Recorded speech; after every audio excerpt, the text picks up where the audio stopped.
I want to thank Andreas and Thomas for the invitation to talk to the philosophy and biology seminar. And I'll try to explain to you a bit about Nietzsche on health. I think it's interesting in various ways because he brings certain possibilities which I think are still relevant to us. So I don't want this just to be a historical interlude. Okay, so I have to introduce a couple of quick caveats. Okay, so the two caveats I have to put are that Nietzsche is referring primarily to psychological or spiritual, seelisch in German, health. And he allows that spiritual health or psychological health is related to bodily health, but often they can go against each other. Right? He's a philosopher, famously a philosopher of the body, as Eric Blondel, French philosopher, wrote a book on that, because he situates a lot of characteristics in psychology in what he calls what we would now call a drive psychology, Trieb in German. Okay, the second caveat is, and this is kind of a really important one, it's ambiguous whether health is a normative or a descriptive notion, and that Nietzsche might be deliberately playing on this ambiguity. Because, by the way, this is separate from, there's obviously a normative question about whether health is a good thing, whether health is to be prioritized over other goods. That's clearly a normative, that is an evaluative question, that's all I mean by normative. But the question is not that, the question is whether health itself is a normative notion, okay? And sometimes it's very difficult to know if a particular characterization of health is a normative or a descriptive notion. I'm sure you as researchers have all come across this. Thus, consider the notion of health that involves normative normal functioning. To be healthy is to be functioning normally, or an organ is healthy if it functions normally. Well, is that descriptive or is it normative? You could think it's descriptive because you could think, you could try to explain it in terms of statistics about the mean of the function or the average of the function. But it might be glossed in normative terms where you say normal functioning is how the thing should properly function, how it ought to function, which is clearly a normative notion. Okay? Like Canguilhem suggests that the functioning is improper when it's somehow self-defeating or self-disruptive. For instance, an ulcerated stomach is not healthy because the stomach in digesting itself is inhibiting or undermining its own functioning. But even that you don't know if it's a normative or descriptive notion, because what does he mean by its own functioning? He means something like its proper functioning, and then is that going to be a descriptive notion or a normative notion? Okay. Now, in the case of Nietzsche, and health is one of his chief terms of recommendations, and sickness and pathology are kind of one of his characteristic insults of various people and positions, it's really difficult to know whether he means it as normative or as descriptive. And as I say, he might be deliberately ambiguous on this point. So one of the worries we have with Nietzsche is maybe he's got a really idiosyncratic notion of health, which we can say, well, that's what you think about health, why should we care? But he's trying to kind of rope us in, that he's trying to trick us in a certain way. The trick is he knows that we all care about health, so he presents his values under this rubric of health as a way of advancing his rather idiosyncratic notions of health. Okay, and what are Nietzsche's notions of health? Well, Charlie Huneman, in the Oxford Handbook of Nietzsche, who did an article on Nietzsche and health, talked about affirmation of life's inherent value, trying to show how Nietzsche can have kind of fairly odd, non-standard notions of health. My colleague Andrew Huddleston says Nietzsche's notion of health should be glossed in terms of resilience, discipline, vitality, a certain positive condition of the will to power, a certain tendency towards integration. Okay. So I want to say first up that Nietzsche does have a fairly idiosyncratic notion of health, and he may be pushing in the notion of health as a positive term and using pathology as a pejorative term as a way of pushing his own rather idiosyncratic evaluative or normative agenda. Okay, so what are the aims of the talk? The first is to place Nietzsche in a historical context so that one sees that his worries about both individual and social health are not particularly idiosyncratic from a historical point of view. I should add that Nietzsche was prone not just to talk about the health of individuals, but to talk about the health of societies, to talk about the health of a culture, to talk about a health of particular groups of people like priests or like scholars, okay? So I want to say that he's not completely idiosyncratic, there is a historical background. But then I want to say he's actually quite different from the historical background in which he's embedded in a very, very crucial way. And it's that crucial way that makes him still interesting to us. So I want to expound on how his notion of health is in key ways significantly different from those who expressed similar concerns in the 19th century. I'm basically talking about what we can now call degenerationist theories. And I want to show finally how his notion of health might still be relevant to us in various ways and relevant to current secular worldviews. Okay. So there was this rhetoric of degeneration, which some of you as background in biology might know about. For most philosophers and for most modern intellectuals, it's kind of completely lost. It's completely forgotten about. And it's mainly forgotten about because of the events of the 20th century. Okay? And the best way to see a contrast. The contrast is between the Enlightenment rhetoric. I'm thinking here about Descartes in Passions of the Soul and the First Meditations, or Kant, obviously, in Was ist Aufklärung, what is enlightenment? And they have this metaphor of the natural light, you know, it really suggests this cone of light, and, which takes in more and more of us. So they basically thought, you know, Kant talked about the essence of humanity is its reason, and basically Descartes went along the same line. And they both think, and the Enlightenment generally thinks, that ignorance and evil basically are basically the result of faulty representations. And they can eventually at least be ameliorated, as I say, and possibly eliminated through the use of reason. Okay, it's a very, very optimistic rhetoric, the rhetoric of the Enlightenment. You know, there are some people who are stubborn, who don't see the natural light, but this metaphor is once you've got the switch on, once you're within the cone of light, you don't fall out of it, right? In the 19th century, there became a kind of different model, if you like, in the essence of what humankind is. It doesn't always have to be put in essentialist terms, but it's much more biological. And in this model, as I say here, talk of evil is really replaced with talk of sickness and pathology. And there's some very important figures. There's a figure, Morel, Frenchman, who I've forgotten the exact date of his work, but very early on he wrote, he was dealing a lot with what he called cretins, what we would call cerebral palsy people, mentally handicapped people. He wrote a treatise of degeneration in physical and intellectual and moral in 1857, very, very influential. He was an MD.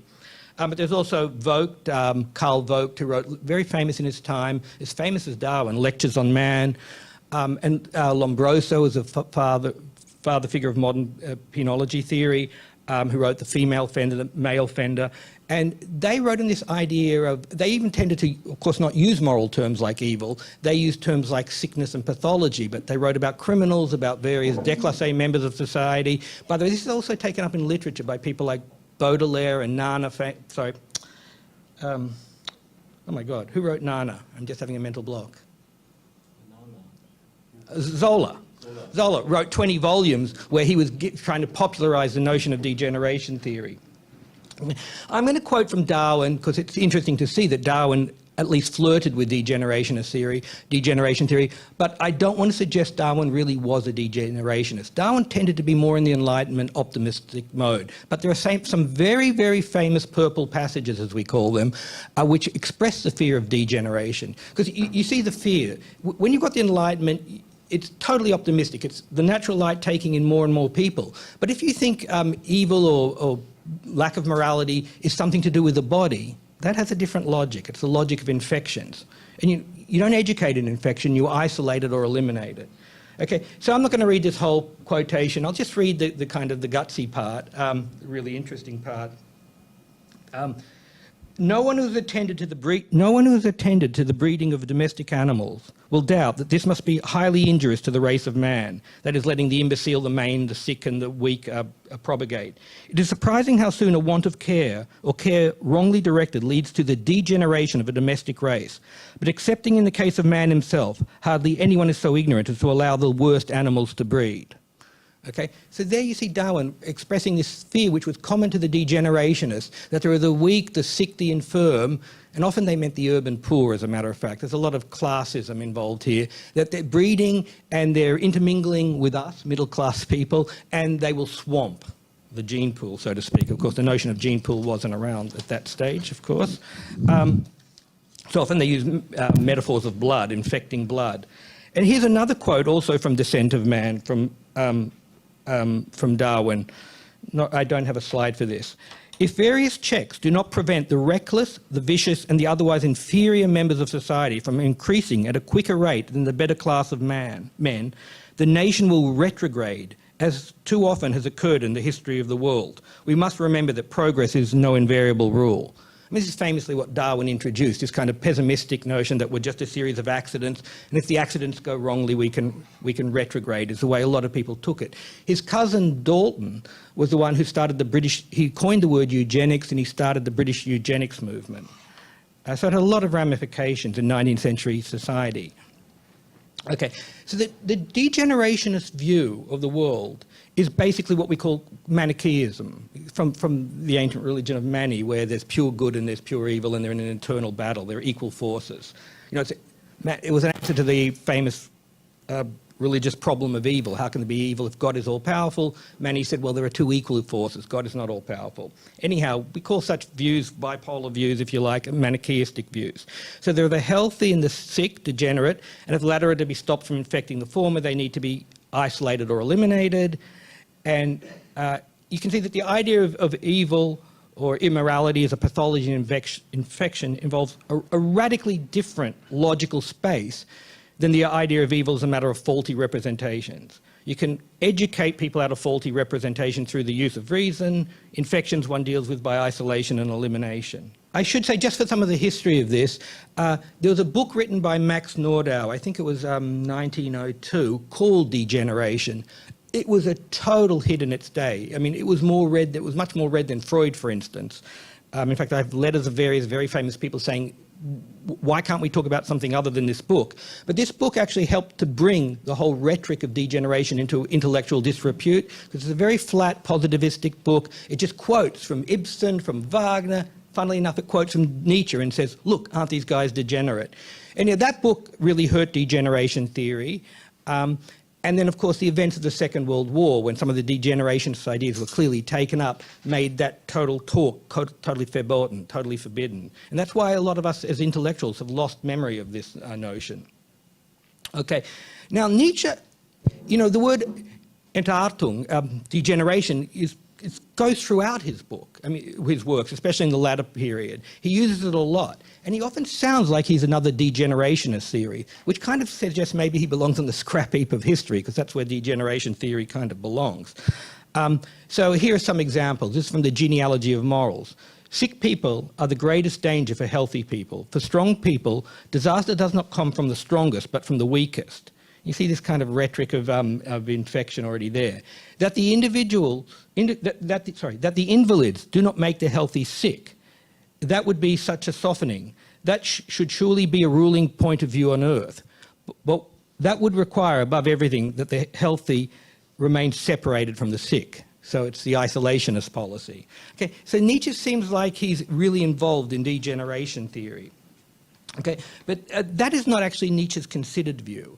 In fact, something I haven't written in the paper, but the considered view involves the notion that Nietzsche has these what I call Nietzsche's purple passages, because he thinks his general view of health is that it involves commingling various elements. Why he suggests isolation is he says if people are particularly weak and they cannot take on the so-called alleged other element, or the sick element, if you want to call it the degenerate element, if they can't incorporate it into a greater whole, that is, if they're weak, they should isolate that element. That's why these passages are here.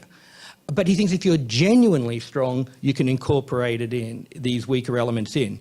And so here's much more of what we call a relational view of health. Health involves a relation between various elements. And you'll see that this is more his pronounced view. Okay, I don't know how easily you can read that. Again, I'm not going to read the whole thing. But notice the heading. It's called Ennoblement Through Degeneration. To the people of the 19th century, that would just be a total oxymoron or non sequitur. It absolutely makes no sense. Degeneration for them was only about pathology and sickness, and Nietzsche talks about being ennobled for it. So if you want, you can read the whole bit, but because of my time considerations, I'm going to go straight to the punchline. It's on the more unrestricted, more uncertain, and morally weaker individuals that depends the spiritual progress of such communities. It is they who attempt all that is new and manifold. Numbers of these perish on account of their weakness, without having achieved any special visible effect. But generally, particularly when they have descendants, they flare up and from time to time inflict a wound on the stable element of the community. Precisely on this sore and weakened place, the community is inoculated and with something new, but its general strength must be great enough to absorb and assimilate this new thing into its blood. Deviating natures are of the utmost importance wherever there is to be progress. Presumably Nietzsche thought of himself as a deviating nature. Every wholesale progress must be preceded by a partial weakening. The strongest natures preserve the type. The weaker ones help it evolve. Something similar happens in the case of individuals. A deterioration, a mutilation, even a vice, and above all, physical or moral loss is seldom without its advantages. And that really is a view that's thematized within Nietzsche. So the view is not the Manichaean view that here are the healthy and here's the sick, the pathology, the immoral, the evil, and they need to be isolated or eliminated. But rather he says genuine health, what he later on calls in various places in gay science, greater health, involves someone who's genuinely strong enough to incorporate these other elements into a greater whole. Okay, so actually I don't know. And here's just some quotes from his notebooks. It's also in The Will to Power, but that's just taken from his Nachlass, his remaining notes. It is the value of all morbid states. They show us under a magnifying glass certain states that are normal, but not easily visible when normal. Actually, I have a quote, I may as well read it from Freud, because Freud knew about degeneration and thought he was rejecting it. And he makes the same move as Nietzsche, because the hardcore degenerationists claim almost like there's a difference in kind. The notion of species was not very clear in the 19th century, and some people in the degeneration camp wrote about the sick as if they were from a different species. Freud, who actually was also influenced by degeneration theory, he sees himself like Nietzsche as rejecting it because the degenerationists insist there is a difference in kind between the sick and the healthy, between the normal and the pathological. Whereas Freud and Nietzsche both actually say that the sick are actually a window into the healthy. In some sense, they're like us, only more so. So I'll quote from this. This is from Freud, on the sexual theories of children. I do not think much of the objection that neurotics are a special class of people marked out by an innate disposition that is degenerate. Neurotics are peoples much like others. So Freud makes the same move as Nietzsche. And here, this is actually in his notebooks, but the whole thing is a quotation from Claude Bernard. Okay, health and sickness are not essentially different, as the ancient physicians and some practitioners even today suppose. One must not make of them distinct principles or entities that fighting over the living organism and turn it into their arena. And I'll just skip to the punchline. Disharmony of I'll read the whole thing. That is silly nonsense and chatter that is no good any longer. In fact, there are only differences in degree between two kinds of existence. The exaggeration, the disproportion, the disharmony of the normal phenomena constitute the pathological state. That's from Claude Bernard, but he's quoting it approvingly. Okay, so I want to say that Nietzsche was involved in degeneration theory.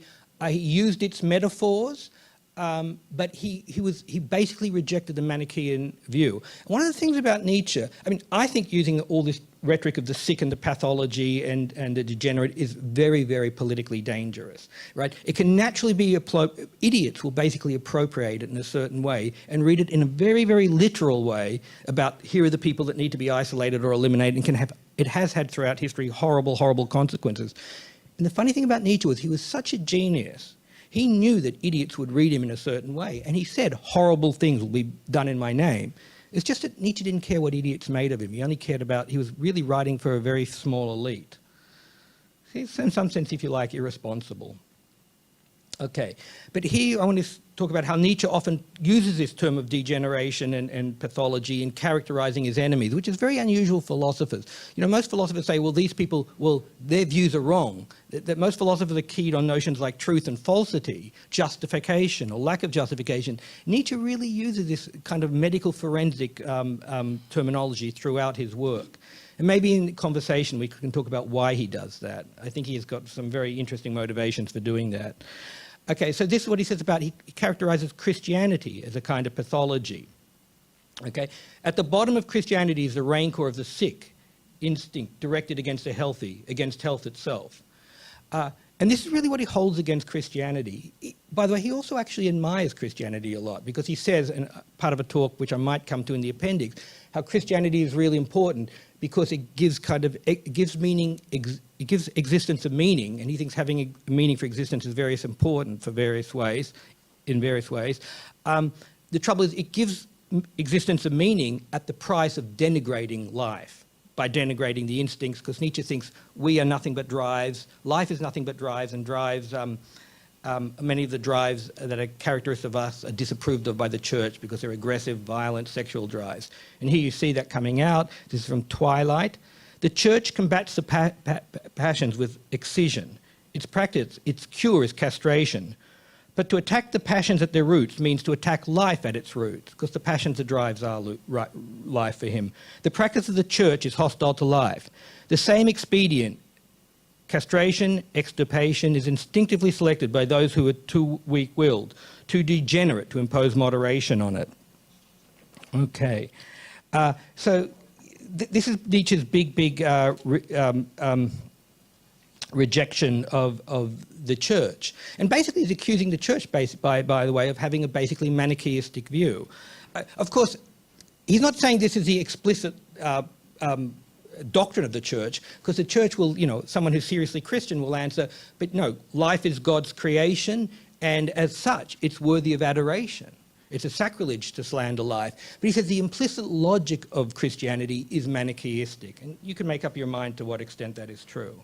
But he thinks the implicit logic of Christianity is because it teaches that so many of our drives, in Kant's term, very much like Kant, the church thinks we should use our reason to follow God's dictates. Well, Kant says we should use our reason to be autonomous and figure out the moral law through the categorical imperative. But Kant says, otherwise you are heteronomous when you're ruled by the body. And Nietzsche thinks that's the implicit logic of Christianity, and he thinks Kant is just a secularized version of Christianity, where Christianity says, well, so many of your drives are an affront. Your sexual drives, your aggressive drives to dominate are an affront to God, and they need to be suppressed or extirpated. Okay. But here's Nietzsche's counter model of health. I call it the integration model of health. Okay? So he says, overcoming of the effects. No, if that means they're weakening in their annihilation. But instead of employing them, which may mean a long tyrannizing of them, at last they are confidently given freedom. Again, they love us as good servants and happily go wherever our best interests lie. Okay, I'll let maybe I'll read. I'll read some of them. Okay, the multiplicity and disgregation of drives and the lack of any systematic order among them results in weak wills, and the coordination on a single predominant impulse results in a strong will. Lack of gravity, lack of a center. Okay, I'll read the last one. In contrast to the animal, man has cultivated abundance of contrary drives and impulses within himself. The highest man would have the greatest multiplicity of drives. So that's really important, that you don't exercise or extirpate anything if you're strong enough, if you're a higher man. Indeed, where the plant man shows himself strongest, one finds instincts that conflict powerfully, but are controlled. Okay? So I want to explain to you, really what Nietzsche is doing is, he's a forerunner of Freud. I used to lecture at Yale on Freud and Nietzsche, and I used to say what's good in Freud is twice as good in Nietzsche, because Freud has this fake veneer of scientism that Nietzsche totally dispenses with. But Freud actually was not very good on sublimation, and Laplanche and Pontalis in the language of psychoanalysis go on about how sublimation is an absolute central notion of Freud, but he never properly explained that. Again, something we can talk about in discussion if you want. I think Nietzsche has a much better take on what sublimation is. It's really what Freud was searching for. And the basic notion is if you've got contrary drives, one way one drive can dominate another drive is by repressing it, not giving it means of expression, right? And then it often has either no expression or it splits off, and if Freud is right, it appears as symptomology of various kinds of obsessions or fetishes or whatever. Whereas Nietzsche's idea of sublimation, and I think it's what Freud was really struggling towards, is that the way you sublimate a drive is you redirect it towards an alternative path that is consonant with the path of the master drive. Okay, so as I say, to put it formulaically, sublimations involve integration or unification, while pathological symptoms involve splitting off or disintegration. Okay, so the best way I find to explain this is actually to use two of Freud's case studies. I'm not sure how many of you read Freud anymore, because it's kind of been, that literature is slowly dying. But he has two wonderful cases of the psychotic Judge Schreber and a case of Leonardo da Vinci. And they're both, according to Freud, repressed homoerotics. He's kind of wrong about Leonardo, because we now know from more recent biographies that Leonardo was a moderately active homoerotic. So this Schreber, who's in Germany, is a Senate president. It's like a high court president. It's a wonderful book if you can ever get it. Freud has a famous case study of the paranoid Schreber, but if you can get Schreber's actual book, Denkwürdigkeiten von einem Nervenkranken, are reminiscences of a mentally ill person, it's totally hilarious read. I mean, he talks about things like how the state orchestra of Bavaria materialized in his stomach, but by a secret miracle it was eliminated. It's totally over the top. He has wonderful expressions which somehow ring true. He talks about how talks about people committing soul murder. And the one I really like is he talks about God doesn't know how to deal with people because he's only used to dealing with corpses. It's a totally mad read. But anyhow, Freud read this and wrote a very interesting case study. And he basically says that, he quotes from this passage in Schreber's Denkwürdigkeiten, after all, wouldn't it be nice to be a woman submitting to the act of copulation? Okay, so that's an expression for Freud of Schreber's repressed homosexual nature. Schreber was married, kind of happily married, till he went completely mad. And he spent his time in and out of asylum, which is an interesting case. But one of the ways Schreber, who was a judge and knew how to argue in courts, his doctors were all saying, this guy's insane. I mean, he had a whole lot of symptomology. He was bellowing at night. He was accusing people of this and that, quite a bit of paranoia. But he argued his way out of the asylum by saying, look, I've got these religious beliefs. I believe God is trying to turn me into a woman so he can copulate me and repopulate the earth. I know that appears absolutely insane to you. Let me grant that maybe it is insane, though. I believe it's a literal truth. But you have to see that all of my religious beliefs are completely split off from my beliefs about what's appropriate in law and what's appropriate in the family. So he actually acknowledged that they're all split off, right? And he actually argued his way out of the asylum. He ended up back there a year later. Okay, but see, that's a good case of someone who has basically repressed his basic homosexual impulses. He never actually had any homosexual activity, besides the transvestitism and stuff like that, and that's orthogonally related to homoeroticism, obviously. Whereas the Leonardo case that Freud wrote basically is, he claims that Leonardo's strongest drive was really towards scientific and artistic researches. He claims he was also a repressed homosexual. As I say, that's not historically true. But on the Freudian model, the idea is that, okay, he has a sexual drive to literally possess male bodies. But instead of acting on it, it gets redirected to a secondary object. The primary object, its natural object, would be to possess male bodies. But he gets this secondary object. He was obsessed, as most of you know, with doing perfect representation of idealized bodies, male bodies, no idealized female bodies. So there, the idea is his sexual drive gets redirected to a secondary object that is consonant with the primary drives of artistic and scientific creation. So there you see the drive gets integrated by being given a new object. Okay. Interestingly, there's a passage, which I'm not quoting here because it's rather long, where Nietzsche talks about people who master their drives and bring all together. And he says, and one great case is Leonardo da Vinci. Okay. That's all very interesting, but now I want to talk about how Nietzsche can be relevant to us. Okay, what's really interesting, and we get a sense of Nietzsche's relevance, how it might still be relevant to us, by thinking about the point of sublimation. Freud famously, why did he care about sublimation? Freud famously said, Freud was very, very pessimistic, but he said, I want to turn extraordinary misery into ordinary unhappiness. Okay? And basically, Freud didn't think we could be happy because he thought the demands of civilization put too much constraint, too much demands of repression on us. But he thought that humans care about happiness. And you see this here. And he's very much obviously followed and influenced by Schopenhauer, thinking that the human aim is towards happiness. They strive for happiness. They want to become happy and to remain so. This endeavour has two sides, a positive and a negative aim. Its aim on the one hand at an absence of pain and unpleasure, and on the other hand, at the experiencing of strong feelings of pleasure. Okay, Nietzsche completely rejects this idea that happiness is the real aim. That's both a descriptive claim, but he really means it as a normative claim about whether we should aim for happiness. So he puts it in this funny way. He's obviously thinking about the English utilitarians, people like John Stuart Mill, possibly Jeremy Bentham. Man does not strive after the happiness, only the Englishman does that. Okay. So Nietzsche's alternative notion, why does Nietzsche care about sublimation? He does not care about happiness. He does not care about contentedness at all, right? In fact, he calls it herd, he very disparagingly refers about herd happiness, right? What he calls, he doesn't use this word, but we may as well use the Aristotelian notion, eudaimonia.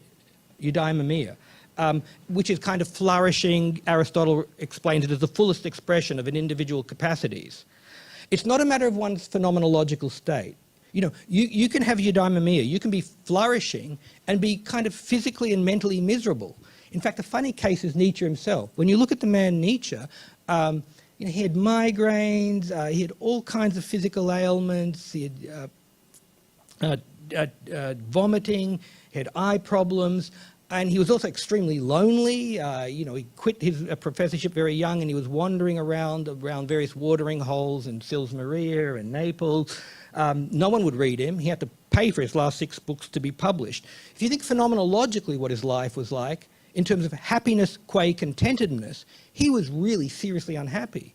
But if you think of happiness the way Nietzsche thought about it, about flourishing, you know, he was writing these brilliant books that had a huge influence, right? He was bringing all his talents together, as he likes to put it. He wrote a book called Ecce Homo, again, somewhat ironic, because that's what Pilate said to Jesus Christ, but he's putting himself in the place of Christ.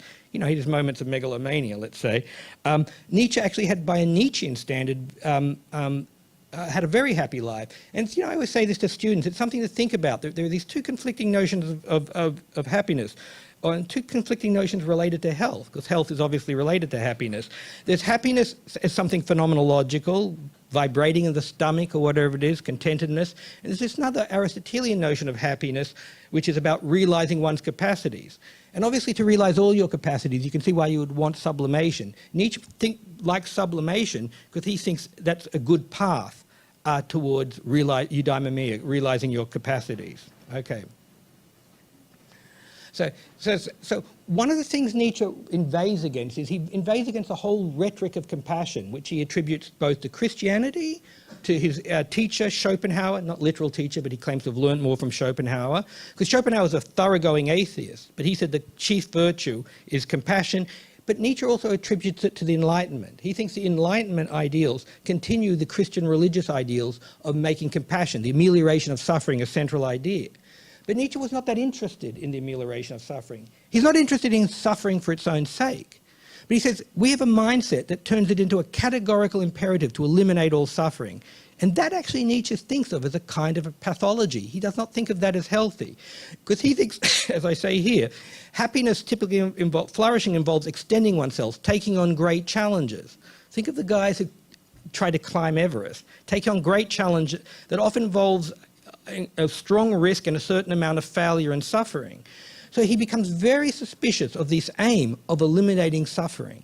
That is not the notion of health. Health involves flourishing. Flourishing involves taking on great challenges. Taking on great challenges inevitably involves a certain amount of failure and a certain amount of suffering.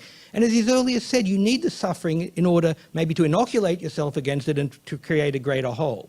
So in Zarathustra, his most unreadable book, Nietzsche refers contemptuously to the last man whose goal is simply herd happiness, that's Nietzsche's own phrase, as the most contemptible man who has discovered happiness and who makes everything small. Such a man will, quote, no more shoot the arrow of his longing over mankind, and the string of his bow will have forgotten how to twang. It's a metaphor that he will no longer reach beyond himself. He will no longer be properly ambitious. He just wants, you know, his good career, his family, his good meals, his corner office, or whatever it is. Okay. So I've argued that while Nietzsche uses much of the rhetoric of degeneration theory of the 19th century, a rhetoric that is rightly regarded as suspicious, he's fundamentally opposed to the Manichaean worldview that was at the heart of 19th century degeneration theory. And now the part that makes him relevant to us is, I want to leave you with a suggestion that some of this Manichaean outlook of the degenerationists still lingers in the notions of health that valorize contentedness, happiness, mere herd happiness as he calls it, and that demonize suffering. So, you know, we don't like the degenerationists because they were Manichaeists, because they said here's the healthy and here's the sick, and we need to isolate or eliminate. And, you know, this also has repercussions for politics today. But I don't want to talk too much about that. So I think following Nietzsche in allowing that suffering may constitute part of health would constitute a further step away from the Manichaean, the negative Manichaean outlook. Do I still have any time left, or? I do have an appendix. I want to mention this briefly because I know Andreas is very interested in this. So could I have 4 more minutes, 5 more minutes? Let's say 3 or Oh, okay. Then okay, I'll be really, really short. One of the things that Andreas does not like about Nietzsche that I find very, very interesting is that the Enlightenment has a strong interest in presenting the big break in normative moral terms between the Enlightenment and the religious period, the dark period of suspicion and taking things on faith, etc., and authority. And then they say, oh, the big break is between that and we moderns, who basically think everything should be down to the faculty of reason. We believe in objectivity, truth, and science. And Nietzsche actually claims that that is not the big historical break in the normative break. He says actually the Enlightenment, what it's done is it insists the big break is to do with ontology. That what separates the Enlightenment from the religious world is we've given up on certain ontological posits. We've given up on the posit of God, we've given up on the notion of an immortal soul, and we've given up on a story of divine creation. But Nietzsche says, look, the real core of Christianity was not its ontological posits. Its real core was a certain set of normative commitments. And the two greatest normative commitments, he says, are commitments to the overriding value of compassion and the overriding, in fact, ultimate value of truth, that all else is to be sacrificed for the truth. And, you know, that's what Christianity says. Jesus says, I am the truth and you must worship me. In fact, Nietzsche very poetically says, Christianity died of its own will to truth. Its own will to truth gets to pronounce that God doesn't exist. But what Nietzsche wants to say is the real break is between the pagan world and the religious world, and the Enlightenment is just a continuation of the religious world. And he makes these very strong claims that this incredible value of compassion is really a continuation of Christian values, you know, the golden rule to treat everyone else as you would like to be treated by yourself. And he also claims, and maybe we'll do this in question time, that there's this incredible treatment of truth as a value to which all else has to be sacrificed. And he says that is really a Christian notion that the scientific worldview has carried on. Because he said at most science can, and I talk about this with my colleague Dworkin, that at most science can fund the notion of truth as an instrumental value. Truth is valuable, for instance, towards the ends of survival. But that's not our attitude. Our attitude is the frankly Christian value that truth is a ultimate categorical value to which all must be everything can be sacrificed towards. He said that's still, so he basically says the modern secular humanist view is just Christianity without the drag of ontological commitments. I'll finish there. Thank you very much. About the, I captures it very nicely. This is from Nietzsche's Nachlass. It is our needs that interpret the world, our drives, the for and against. Every drive is a kind of attempt to dominate. Each has its own perspective, which it wants to force as a norm on the other drive. So it's quite true. Nietzsche saw the body as kind of a war zone between the different drives, because his notion of health was not to just have, he thinks if they're constantly at war, you get a weak person. You need this kind of notion of a master drive that can coordinate all the other drives. And he thinks most of us, what he calls members of the herd, and that includes university professors, we're just a mishmash of drives. It's, you know, these great creative individuals like himself, he's always on his own list, Beethoven's on the list, Goethe's always on the list, Wagner was on the list and he was off the list. He sees these people as having a master drive so he can get a coordination. And the last thing I'll say very briefly on is about the point about what the big historical break is. It's true, you know, there's been a lot of work on altruism, but a lot of the work on altruism says altruism is primarily directed towards the family. And the Enlightenment and the Renaissance both try to co-opt the Greeks as if they're more similar to us, unlike the religious. But there's a Frenchman, actually, Fustel de Collage, who wrote this book called The Ancient City, as long ago as 1830. And he points out the Greeks actually, originally, the ancient Greeks and the ancient Romans were vastly different from us, that religion was not just these funny, amusing stories about Zeus and Hera, it was actually the family gods, and the family union was paramount, and they'd absolutely zero altruism outside of the family. It's a matter of historical detail, but it's kind of important. But so I kind of suspicious of the idea that altruism in the general sense that Christianity demands, as you treat everyone as if they were your brother and your equal, as if that is just sequenced into us at the genetic level. There's some obviously predisposition towards altruism, and you know, Dawkins and others have written about the selfish genes, about having interest in your family survival, it's interest in your gene survival. But Christianity demands a much more extended universal altruism, and I don't think we can get that out of the genetics, and I think there really was a big break between the ancients who were really focused on the family, and people out of the family could just, as Aristotle said, slaves are living property. They could be treated as mere things. Sorry for my English, but to my last reading, Nietzsche talks about pathology of changing, pathology of movement. And I didn't see that on your presentation, your debate, descriptive versus normative. I think it's outdated. Sorry, but Nietzsche talks about pathology of change. Simple remarks like if you change too fast, it's not good for you. If you change with hate of your last state, it's not good. It's not a good change. And it's associated with pathologies. So the weak is a production for him. It's not an element, genetic element, to suppress or isolate. The weak is produced. Well, that's... I think Nietzsche, that's right, there is no weak in itself and there is no sick in itself. It's always a matter of relational things. And actually Deleuze is very, very good on that. But when you say about movement, one of the things he says is a thing needs time to be assimilated. So that's the point, that to get the right relation, to get sublimation, you can't instantly absorb something. So it's a historical process and takes a long, long time.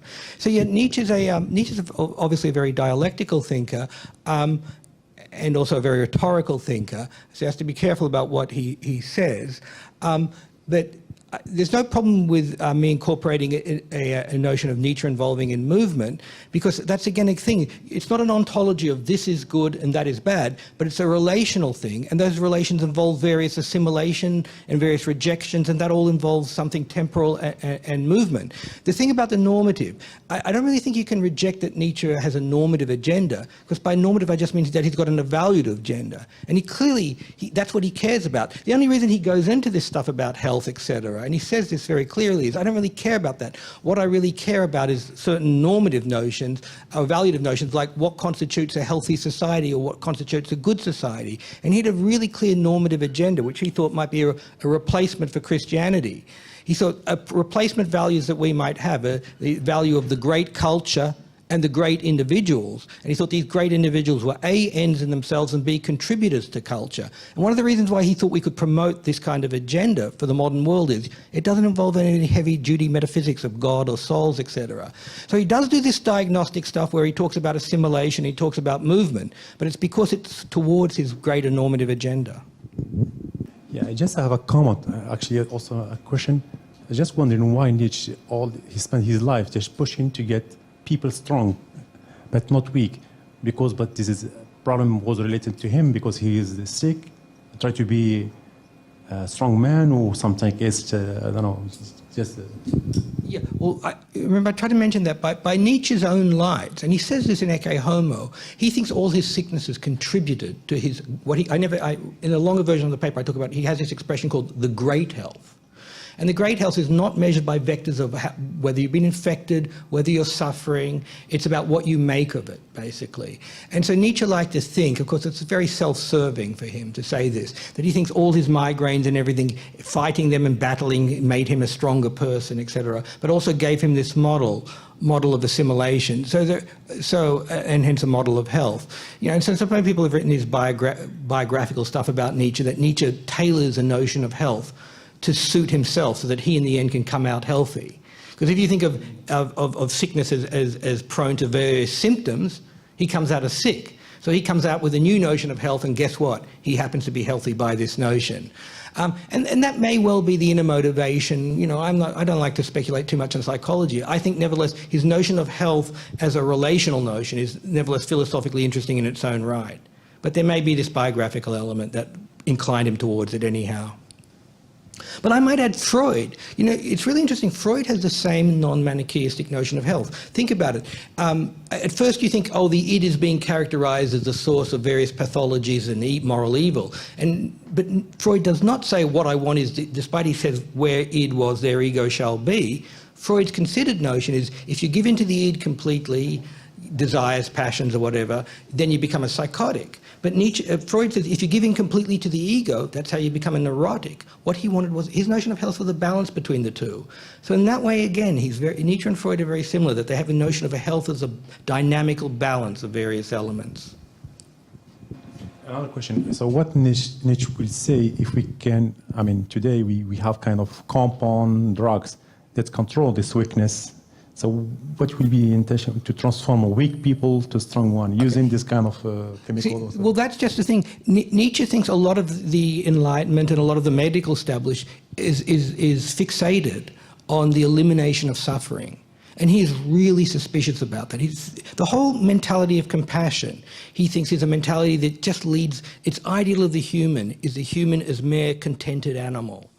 So he actually wants a large place for suffering, and he's talking about the overall, obviously if you've got something that's really debilitating you and preventing you realizing your projects, then it can be dealt with in various eliminative ways. But he says what he disturbs him is the overall mindset, that suffering per se, that our aim should be the elimination of suffering. That said, by the way, I've completely elided, and I think you're hinting at this, his incredible elitism. You know, he famously is against Christianity, but he also said, let Christianity rule in the herd. That he was an incredible leader. He said there are some pathetic people who are bound to be divided. They're just hopeless. There's no chance of a master drive coordinating and getting a great health. And for them, he said, Christianity provides consolation for their irredeemably painful lives. He said, good luck to it. What he doesn't like about Christianity is it's hegemonic. It wants to rule. It wants everyone to have its ideology. And he thinks this ideology of obsession of eliminating suffering is bad for genuinely strong people. And Nietzsche, as I say, he's an elitist, and he said, what is healthy for some is sick and pathological for others. He didn't have a blanket view of health, which also explains why he talks differently about health, and he talks about infection, because there he's actually talking about the infection of Christianity, which he thinks it's in the context of the genealogy of morals. You've got to contextualize Nietzsche, see how rhetorical he was, and that passage that seems to be a contradiction, where he talks about the sick being a danger to the healthy, he's talking about the sick priest of Christianity being unhealthy to the ordinary people. He's not really thinking of being, and he thinks there can be unhealthy to potentially strong people who get obsessed with the elimination of suffering. I have a related question that concerns fixity. So it seems that Nietzsche believes that there is, the weaks and the strongs, and it's possible to develop your strength in a certain way. But doctors in the room or elsewhere would say, okay, the question we have is how to cure people. How can we change that state?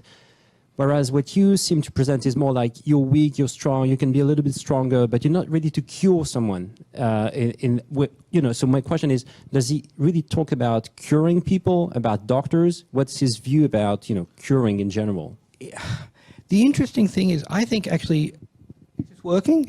Yeah, I think Nietzsche, like Freud, is involved in a certain curative project. And it's one of the reasons why, you read Nietzsche, he's not like any other philosophers. He doesn't talk about truth and falsity and justification. He uses this incredibly inflated, bombastic rhetoric. And part of it is he thinks our ideas can be good or bad for our health. Like he thinks Christianity is an idea that gives us a meaning to life, as I said, at the price of turning us against life. But he thinks most of our ideas, and here, he's a development from Schopenhauer and a precursor of Freud. They don't think that much of the faculty of reason. They think there are things like drives and passions that are our true explanations of our beliefs. So Nietzsche thinks most of the philosophical positions we take are what we would call post hoc rationalizations. They're the reasons we give, but they're not the causes of our beliefs, right? So Nietzsche actually is trying to do a kind of a medicine in his book. That is why he writes so rhetorically, because he thinks he wants to change our affective states. And so he thinks a lot of us have alignment, for instance, to Judeo-Christian values, even if we're secular. And he tries to make those values look ugly. In the genealogy of morals, he really tries to make them, he says, these Christians who claim they love their neighbor, they're full of hate and resentment. And he talks in this very, very rhetorical, bombastic tone, not because he wants you to change your explicit beliefs, because your beliefs are post hoc rationalizations. He's actually trying to do a therapy where he's trying to change your affective orientation. And that way he hopes, and he always said this, do I have any readers? He said it quite beautifully, some are born posthumously, meaning will he ever have readers? So he wanted to do a therapy on an idealized kind of reader. And by the way, in that he was really, really healthy, he was really successful. See, his proposed reader is not me, a kind of a scholar who's endlessly trying to get Nietzsche right. His real readers were people like Heidegger or Foucault who deformed Nietzsche, or people like Rilke or Thomas Mann. I mean, there are tons of poets who are incredibly D.H. Lawrence, who were incredibly liberated by Nietzsche. And the way Nietzsche affected them, not that they were trying to get his doctrines right, he had an effect, he changed their affective orientation. That is, he got them to have a different emotional structure so that they no longer thought compassion and caring was everything, but they thought creation was more important. So Nietzsche cared a lot about therapy. Now, it's still not quite answering your question, because what about, well, ordinary medicine? Well, ordinary medicine deals with the ordinary people, by and large, and basically Nietzsche didn't give a damn about them. And he said, yeah, maybe all they're good for is herd happiness, because they're not genuinely creative, and let the doctors intervene and help them with their health and their happiness. He just didn't care about them. He cared about the happiness in the sense of creativity, eudaimonia, of the very few. You spoke a lot about sublimation. One of the terms then, maybe to take up again Thomas's point there, one of the terms that you didn't use was self-overcoming. And then the idea that you said earlier about how Nietzsche seems to have defined things so that he would come out as one of the elite at the end of it. So that we could also take the example then of Dostoevsky, who he was a great fan of, who had his epilepsy, and yet through that he overcame that part of his self to create with it, and that Nietzsche did the same thing. It was like, despite my sickness, I have overcome in myself this to create that. So I was just wondering, is there a reason that you avoided this very recurrent term in Nietzsche of self-overcoming? No, I agree with your comments 100%. It's just that it's hard to explain what the mechanics of self-overcoming is. It's a nice sounding phrase, but what does he actually mean? Whereas when you have sublimation, you can combine it very easily with his drive psychology, which is very pronounced. So I would say sublimation is the way to self-overcoming. But when you just hear self-overcoming, what are the parts and who's doing the overcoming, etc., it's hard to explain. Sublimation gives a clear idea because it identifies you as nothing but a sequence, a series of drives, and then talks about the appropriate hierarchical relation to become a genuine self, which is to self-overcome. So I would use sublimation as a way of kind of expressing in more detail this metaphor of self-overcoming. But I agree with you completely that self-overcoming is central, but sublimation is a means I think Nietzsche thinks we have of doing it. There's also another thing he means in self-overcoming, because he says about Christianity is involved in self-overcoming, that he thinks all great things overcome themselves. And this will go back to the question about the dynamic and movement relation of Nietzsche. One thing I've said, which is kind of not quite right, is when I talk about the Nietzschean individuals, it's like, oh, there's this master drive, and it's got a happy family relationship with all the other drives because it's redirected them towards its aim. But Nietzsche actually thinks the person is always at war. He thinks every drive always wants to go back to its primary aim. And so this one drive, like to artistic and scientific creation, it may have overcome the other drives by redirecting them. But that drive, like Leonardo's alleged sexual homoerotic drive, always wants to be expressed primarily towards possessing male bodies. And if that master drive becomes weaker, then that other drive will maybe become the new master drive, or maybe there'll be no integration. So there's always a dynamic process. And so self-overcoming involves this continual fight between the drives, with one drive giving an order to the other drives. And in that sense, maybe overcoming some drive that would be dominant, though he thinks certain drives are not suitable to be dominant, because there are only certain drives that will certain drives lead to creativity. Other drives, like if the mere aggressive drive comes dominant, as it may have done in Nazism, it doesn't lead to creativity. His model was the artist, not the warrior. So if we understand that people, I mean, they are physically sick and they are artists, Yeah. they are not really sick, they are maybe they are strong. Nietzsche says, he would, there's obviously two notions of sickness and health working here. So in one notion of sick, as in having certain symptoms that lead to displeasure, Nietzsche would say, yes, I have those symptoms. He did not enjoy his migraines or his vomiting, but he said, I have a greater health, because he claims to have somehow self-overcome and in some way incorporated all that sickness towards his creativity. And he's got these passages, I find them very fanciful. We said, just had 2 weeks of migraines and it led to the greatest discoveries, etc. You know, I think there's a bit of self-promotion here and a bit hard to take. But I do take his point that the focus on mere displeasure and pleasure can be contrasted to this notion of being genuinely creative. And we can have a notion of health that involves integration, which leads to creativity, which can hive off from the notion of health, which has got to do with vectors of pain and pleasure and contentedness.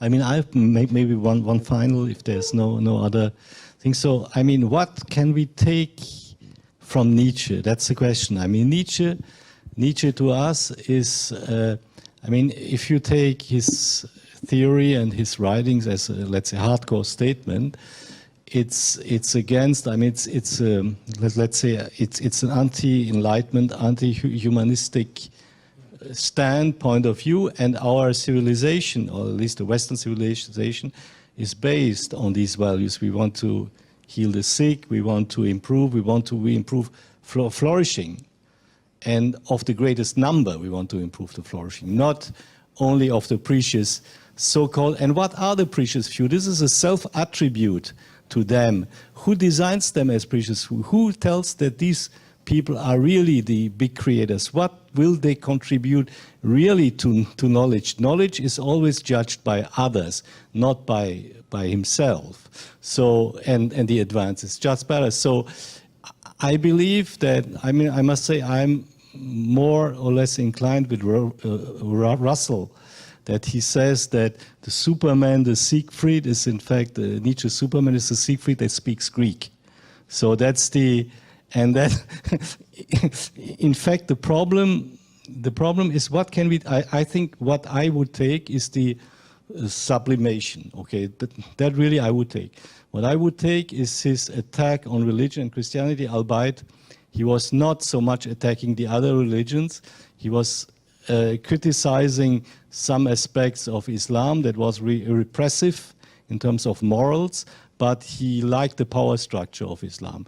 And the other is the law, is the Hindu law also of Manu, the law of Manu, that he in fact admired. And these are pretty obnoxious things. So what really, I would like to ask you, what really can we take from Nietzsche, and what can we really take in our lives from him? So that's the question, because he's... It's a really big issue, and a lot of people who do Nietzsche actually get, and I know scholars who have left the field of Nietzsche studies, because they say, well, what is he suggesting as a form of society? What politics come out of this? And actually no clear politics come out of it. And actually Nietzsche said the time of great politics is gone. He saw the coming of the democratic age and, you know, bemoaned it in various ways. He was quite anti-democratic, but he gave us no alternatives. So it's a real problem that Nietzsche doesn't give us politics. But I do think, as you said, I think the notion of sublimation is very, very important. I think Nietzsche is also getting us to be suspicious of the religion of comfortableness. That is, that what we care about is absence of pain and contentedness is a real problem. That, for instance, there's a war now there's a war against high culture. I mean, I don't know how bad it is in France. It's pretty bad in the US and in England, right? That high culture is seen just as the preserve of the elite. Okay, because all they care about is the contentment of the ordinary people. So I think Nietzsche's influential. It can be influential there. I think the notion of health is worthwhile, of sublimation. Agree, he gives us no grand politics at the end of it, and that's a big disappointment. But the other thing I want to say is Nietzsche, by giving this relational notion of health, you know, the rhetoric of degeneration has been lost, but Manichaeism reappears all the time. I'll just give you two examples. I like to close on this because it's really controversial. One is when the Yugoslavian situation first blew up, so much of the press was totally Manichaeistic in the sense of, well, we're the West, and that's the East, and the East is the area of, you know, suspicion and clanism, and it's pre-Enlightenment, and it was seen almost like a pathology. So much of the writing in the press was written like that, like we are the good people of the Enlightenment, and those people are the sick people, and we have to beware actually of infection. That kind of stuff was there, and I think the same thing is happening now with and it's a very controversial thing to say, with the demonization of Islam now. A lot of it, this Manichaeistic rhetoric is very, very appealing because it's so bloody simplistic that here are the healthy and there are the sick, and we have to stop the infection. And I think it's a really, really dangerous rhetoric because it leads to ideas of fantasies of isolation or elimination. And Nietzsche gives us a counter model that I think is, the real question is, how do we assimilate? And are we strong enough to assimilate, right? Looks like we were strong enough to assimilate Yugoslavia in the end. And, you know, France, it's a really big question for some people about what's being done with the West relation to the Islam. But what I want to say is that's why I like teaching about degeneration theory. Who wants to talk about the Holocaust? You know, it's too painful and too near. But to teach about the precondition of the Holocaust, which came from this Manichaeist idea, it's not for nothing that Nietzsche was appropriated by the Nazis, because he dealt with this unfortunate rhetoric of degeneration, even if they deformed him and misused him. But that rhetoric is still alive today, and doing Nietzsche helps alert us to that. But otherwise, I agree with you that no grand politics comes out of Nietzsche, and it's kind of a disappointment. No short questions, so thank you very much.